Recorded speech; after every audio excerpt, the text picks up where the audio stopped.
ஏத்தே ஏத்தே சொல்லுமா மருமகளே. சரித்தே, உங்களுக்கு என்னத்தை பிடிக்கும் சமைக்கிறதுல சமையல்ல? பரவாயில்லையே, என் மருமக வந்த கொஞ்ச நாளே எனக்கு என்ன பிடிக்கும்னு கேக்குறா. சரிம்மா கேளு. சோறு, அப்புறம் ரசம், சாம்பார், அவியல், தயிர், மோர், அப்புறம் வந்துட்டு பொரியல் 2-3 வடை பாயாசம்.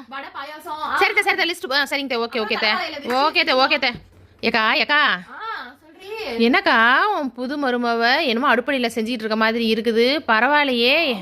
எனக்கு பிடிச்சது என்னன்னு கேட்டுட்டு நிறைய சொல்லிருக்கேன், எல்லாம் செஞ்சுட்டு இருக்கா. அதான் நாங்க நின்று கேட்டுக்கிட்டு இருந்தேன் வெளியில, என்ன வேணும்னு கேட்டுட்டு போனா. நேரம் அடுப்படியில தடபுடலாம் செஞ்சுக்கிட்டு இருப்பான்னு நினைக்கிறேன். சரி சரி வாக்கா, நம்ம போய் அடுப்படியில பாக்கலாம் என்ன செய்யறான்னு. என்ன இவ அடுப்படியில ஆள காணோம். சரி ரூம்ல போய் பாப்போம்.